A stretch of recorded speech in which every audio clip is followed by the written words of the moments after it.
Good morning, student. How are you? I am fine. I hope you are well by the grace of Allah. Today, I will discuss about right form verb. The right form verb তোমরা class 6 থেকে class 10 পর্যন্ত পড়ে যাচ্ছ। এখন ইন্টারমিডিয়েটের right form verb তোমাদের পরীক্ষায় আছে 5 marks. ইন্টারমিডিয়েটের question প্যাটার্নটা কীভাবে হবে আমরা একটু লক্ষ্য করি।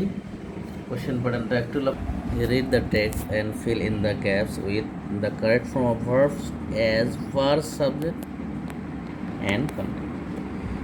এখানে লক্ষ্য করবে এ টু জেড পর্যন্ত যে পর্যন্ত 10টি গ্যাপস থাকবে। ওই গ্যাপের মধ্যে একটি ভার্ব থাকবে, ভার্বের উপর ব্র্যাকেট দেওয়া থাকবে। ওই ব্র্যাকেটগুলোকে সঠিক করে বসাটাই আমাদের কাজ। কখনো আইএনজি যুক্ত হবে ব্র্যাকেটের ভার্বের সহিত, কখনো পাস্ট পার্টিসিপেল ফর্ম হবে, কখনো পাস্ট ফর্ম হবে, কখনো প্রেজেন্ট ফর্ম হবে। তো আমি তোমাদের এই রাইট ফর্ম ভার্বের একটা কৌশল তৈরি করেছি। তোমরা ইতিপূর্বে বিভিন্ন গাইড বই, বিভিন্ন স্যারের কাছে লেকচার শুনেছো। রাইট ফর্ম ভার্বের 60টা 65টা রুল অনেক স্টুডেন্ট ভয়ই পড়তে চায় না। তা আমি একটা কৌশল তৈরি করছি, কৌশলটা একটু লক্ষ্য করব এবং অনুশীলন করলে ইনশাআল্লাহ রাইট ফর্ম ভার্ব পাসের মধ্যে পাসেই পাবো। আমি দেখাচ্ছি তোমাদের। প্রথমেই একটা সেন্টেন্স আমি এখানে লিখছি। একটা সেন্টেন্সের মধ্যে সাবজেক্ট থাকে, শুরুতেই ভার্ব থাকে, আবার একটা ভার্ব থাকতে পারে, অবজেক্ট থাকে, অবজেক্টের পরে ওয়ার্ড থাকতে পারে, প্রিপোজিশন থাকে, প্রিপোজিশনের পরে ওয়ার্ড থাকে। তো আমরা প্রথমে লক্ষ্য করবো আসলে ব্র্যাকেটটা কোন জায়গার মধ্যে আছে। যদি ব্র্যাকেটটা যে প্রিপোজিশনের পরে থাকে তাহলে বুঝবো যে এই ব্র্যাকেটের সহিত আইএনজি যুক্ত করিতে হবে। এরপর লক্ষ্য করব ওই সেন্টেন্সের মধ্যে ব্র্যাকেটটা যদি দেখো যে অবজেক্টের পরে থাকে তাহলে ওই ব্র্যাকেটের ভার্বের সহিত আইএনজি যুক্ত করতে হবে। এবং ব্র্যাকেটটা যদি অবজেক্টের স্থানেও থাকে তাহলে সেই ব্র্যাকেটের ভার্বটার সঙ্গে আইএনজি যুক্ত করতে হবে। ব্র্যাকেটটা লক্ষ্য করতে হবে যে দুইটি ভার্ব যদি সেন্টেন্সের মধ্যে থাকে তাহলে পরের ভার্বের সহিত যে ব্র্যাকেট থাকে দ্বিতীয় ভার্বের সহিত, তাহলে এখানে আইএনজি যুক্ত করতে হবে। এবং সাবজেক্টের স্থানেও যদি ব্র্যাকেট থাকে, শুরুতেই ব্র্যাকেট থাকে কোনো সেন্টেন্সে, তাহলে সেই ব্র্যাকেটের সঙ্গে আইএনজি যুক্ত করিতে দিতে হবে। তাহলে আমরা মোটামুটি সব পজিশনে আইএনজি যুক্ত করে দেবো। কিন্তু সাবজেক্টের পরে যে ব্র্যাকেট থাকবে এটা হচ্ছে মূল ভার্ব, মেইন ভার্ব। এই মেইন ভার্বের সহিত ব্র্যাকেট থাকলে শুধু আইএনজি যুক্ত করলেই চলবে না। এখানে আমি দিয়েছি তোমাদের 4টা ফর্মে করতে হবে। এখানে দিয়েছি, প্রথমে দিয়েছি ভার্ব আইএনজি করতে হবে, কখন দিয়েছি ভার্ব পাস্ট পার্টিসিপেল করতে হবে, কখন দিয়েছি পাস্ট ফর্ম করতে হবে, কখন দিয়েছি ভার্ব প্রেজেন্ট ফর্ম করতে হবে। এগুলো পড়ার জন্য তোমরা প্রায় 60টা রুল পড়ে আসছো অনেক আগ থেকে। আমি তোমাদের এক নজরে সবগুলো রুল নিয়ে আসছি এখানে। তা আমরা লক্ষ্য করব যে কোন কোন চিহ্নগুলো সেন্টেন্সে দেখলে বা ব্র্যাকেটের পূর্বে থাকলে আমরা কী করবো, আইএনজি যুক্ত করব। তো এখানে আমি একটু দেখে দিই তোমাদের যে উইথ এ ভিউ টুর পরে যদি ব্র্যাকেট থাকে আইএনজি যুক্ত করব, লুক ফরওয়ার্ড টুর পরে যদি ব্র্যাকেট থাকে আইএনজি যুক্ত করব, গেট ইউজ টু এরপরে যে ব্র্যাকেট থাকে আইএনজি যুক্ত করব। তো মোটামুটি এইখান থেকে শুরু করে এই পর্যন্ত তোমরা যে ইয়েগুলো দেখতে পাচ্ছ সবগুলোর পরে ব্র্যাকেট থাকলে আইএনজি যুক্ত। Would you mind, can not help, could not help, while, am, measure, was, were, prefer to, without, by, after, before, due to, owing to, এইগুলোর পরে ব্র্যাকেট থাকলে আমরা নিশ্চিত সেখানে আইএনজি যুক্ত করে দেব এবং রাইট ফর্ম ভার্ব কারেক্ট হবে। এবার নেক্সট, পাস্ট পার্টিসিপল কোন চিহ্ন থাকলে পাস্ট পার্টিসিপল ব্র্যাকেটের ভার্বকে করবো আমরা। টু বি এর পরে যদি ব্র্যাকেট থাকে পাস্ট পার্টিসিপল ফর্ম করব, বি এর পরে থাকলে পাস্ট পার্টিসিপল ফর্ম করব, বিং এর পরে থাকলে পাস্ট পার্টিসিপল করব, বিন এর পরে ব্র্যাকেট থাকলে পাস্ট পার্টিসিপল করব, হ্যাভিং এর পরে ব্র্যাকেট থাকলে পাস্ট পার্টিসিপল করব, হ্যাভ, হ্যাজ, হ্যাড এর পরে থাকলে পাস্ট পার্টিসিপল করব, অ্যাম, ইজ, আর, ওয়াজ, এর পরে ব্র্যাকেট থাকলে পাস্ট পার্টিসিপল করব, তার আগে লক্ষ্য করতে হবে সেই সেন্টেন্সটা পেসিভ না অ্যাক্টিভ। যদি পেসিভ হয় পাস্ট পার্টিসিপল করবো, আর অ্যাক্টিভ হলে আইএনজি যুক্ত করব। উড হ্যাভ, কুড হ্যাভ, মাইট হ্যাভের পরে ব্র্যাকেট থাকলেও আমরা পাস্ট পার্টিসিপল ফর্ম করব।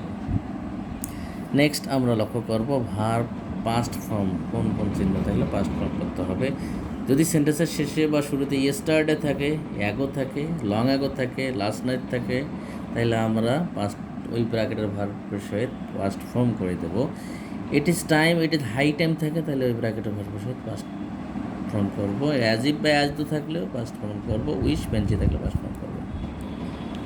তো মোটামুটি আমরা দেখলাম যে আইএনজি কোথায় বসে, পাস্ট পার্টিসিপল ফর্ম কোথায় বসে, পাস্ট ফর্ম কোথায় বসে, এবং বাকি থাকলো প্রেজেন্ট ফর্ম। এবারে আমরা লক্ষ্য করব প্রেজেন্ট ফর্ম। আমরা দেখেছি যে টু এর পরে, টুতে কিন্তু প্রিপোজিশন, কিন্তু এই ক্ষেত্রে টু প্রিপোজিশন নয়। এই টু এর পরে যদি ব্র্যাকেট থাকে এটাকে বলা হয় টু ইনফিনিটিভ ভার্ব, আর টু এর পরে ব্র্যাকেট থাকলে প্রেজেন্ট ফর্ম করব। ইজ টু এর পরে ব্র্যাকেট থাকলে প্রেজেন্ট ফর্ম করব। ডিয়ার টু এর পরে ব্র্যাকেট থাকলে প্রেজেন্ট ফর্ম করব। Can not, can, could, may, might, shall, should, will, would এগুলোর পরে যদি ব্র্যাকেট থাকে তাহলে প্রেজেন্ট ফর্ম করব। মাস্ট থাকলে প্রেজেন্ট ফর্ম করব। নিড টু থাকলে প্রেজেন্ট ফর্ম করব। হ্যাভ টু, হ্যাজ টু থাকলে প্রেজেন্ট ফর্ম করব। Had better, had rather, would better, would rather এগুলোর উপরে প্রেজেন্ট ফর্ম করব। ওড টুর উপরে প্রেজেন্ট ফর্ম করব। লেস থাকলে প্রেজেন্ট ফর্ম করব। আমরা মোটামুটি দেখলাম যে এই চিহ্নগুলো থাকলে আমরা ব্র্যাকেটের ভার্বকে কারেক্ট করতে পারবো ইনশাল্লাহ। এবং কিছু ব্যতিক্রম জাতীয় আছে, যেমন দেখি ব্র্যাকেটের ভার্বের পূর্বে বা পরে now, at this moment, at present থাকলে ওই ব্র্যাকেটের ভার্বকে আমরা প্রেজেন্ট কন্টিনিউয়াস টেন্স করবো। অ্যামিজার না থাকলে এম, ইজ, আর বসাই দিয়ে ভার্বের সঙ্গে আই যুক্ত করবো। এবং ব্র্যাকেটের ভার্বের পূর্বে ও পরে always, regularly, daily, sometime, generally, everyday, usually, normally, occasionally থাকলে আমরা কী করবো প্রেজেন্ট ইনডেফিনিট টেন্স করব। সাবজেক্টটি থার্ড পারসন সিঙ্গুলার নাম্বার হলে এজ বাই এজ যোগ করব। ব্র্যাকেটের ভার্বের পূর্বে বা পরে just, just now, already, late, yet, ever present থাকলে আমরা কী করব প্রেজেন্ট পারফেক্ট টেন্স করব। প্রেজেন্ট পারফেক্ট টেন্সের গঠন অবশ্যই তোমাদের জানা আছে। সাবজেক্ট প্লাস হ্যাভ অথবা হ্যাজ, মূল ভার্ব, ভার্ব থ্রি বানাবো, পাস্ট পার্টিসিপল ফর্ম করব। এবং আমরা লক্ষ্য করব ব্র্যাকেটের ভিতরে যদি বি থাকে, ব্র্যাকেটের ভেতরে যদি বি থাকে তাহলে ওই ব্র্যাকেটে আমরা এম, ইজ, আর, ওয়াজ, আর বসাবো। যদি প্যাসেজটি প্রেজেন্ট ফর্মে থাকে তাহলে আমরা কি করব অ্যামিজার বসাবো, পাস্ট ফর্ম থাকলে ওয়াজ, আর বসাবো। আরেকটা বিষয় লক্ষ্য করতে হবে, তোমাদের বিফোর আফটার সেন্টেন্সের মাঝে থাকে, বিফোরের পূর্বে এবং আফটারের পরে। মনে রাখতে হবে এই কথাটা যে বিফোরের পূর্বে, আফটারের পরে। বিফোর মানে পূর্বে, পূর্বে পাস্ট পার্টিসিপল ফর্ম করতে হবে, মানে পাস্ট পারফেক্ট টেন্স করতে হবে। আফটার মানে পরে, পরে পাস্ট পারফেক্ট টেন্স করতে হবে। আর বাকিটাতে পাস্ট ইনডেফিনিট টেন্স করতে হবে। তাহলে বিফোরের পূর্বে পাস্ট পারফেক্ট টেন্স, পরে পাস্ট ইনডেফিনিট টেন্স। আফটারের পরে পাস্ট পারফেক্ট টেন্স, পূর্বে পাস্ট ইনডেফিনিট টেন্স। সিন্স, সিন্সের দুইটা নিয়ম দিয়েছে এখানে। সিন্সের প্রথম অংশ প্রেজেন্ট টেন্স হলে পরের অংশ পাস্ট টেন্স। সিন্সের প্রথম অংশ পাস্ট টেন্স হলে পরের অংশ পাস্ট পারফেক্ট টেন্স। আমরা লক্ষ্য করব যদি কোনো সেন্টেন্সে উড ডেট থাকে, তারপরে সাবজেক্ট, তারপরে ব্র্যাকেট থাকে ভার্বের সঙ্গে, তখন কী করবো আমরা এখানে কুড বসাই দিয়ে ভার্ব বসাই দেবো। তারপরে লক্ষ্য করবো যদি কোনো সেন্টেন্সে লিস্ট থাকে, সাবজেক্ট থাকে, তারপরে ব্র্যাকেট থাকে, তাহলে এখানে ওই ব্র্যাকেটের ভার্বের পূর্বে শুড বসাই দেব। এবং আমরা আরেকটা জিনিস যেটা কমপ্লিটিং সেন্টেন্সে পড়ে যাচ্ছি, কন্ডিশনাল। কন্ডিশনাল ইফ, ইফের তিনটা নিয়ম আমাদেরকে অবশ্যই মনে রাখতে হবে। ইফের প্রথম অংশ যদি প্রেজেন্ট টেন্স হয় তাহলে পরের অংশে ব্র্যাকেট থাকলে আমরা কী করব ফিউচার টেন্স করব। ইফের প্রথম অংশ যদি পাস্ট টেন্স হয়, পরের অংশ ব্র্যাকেট থাকলে আমরা কী করব পাস্ট কন্ডিশনাল করব, মানে সাবজেক্টের পরে উড, কুড, মাইট বসে দিয়ে ভার্বের বেস ফর্ম করব। ইফের প্রথম অংশ যদি পাস্ট পারফেক্ট টেন্স হয়, পরের অংশ পারফেক্ট কন্ডিশনাল করব।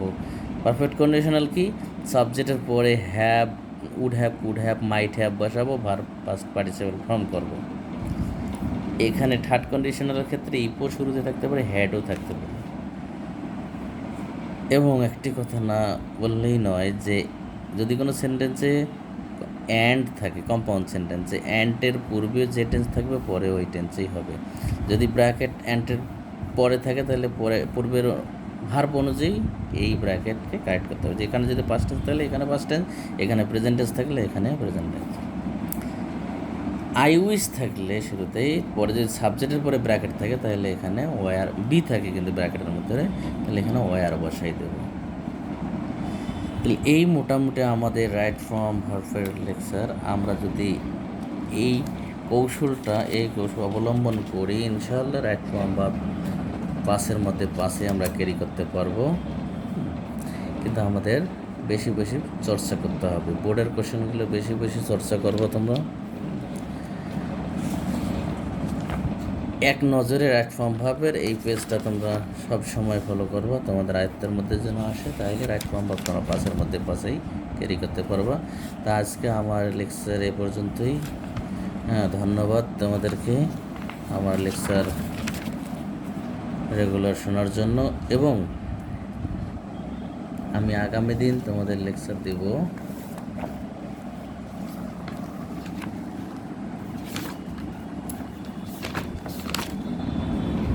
আর্টিকেল সম্পর্কে।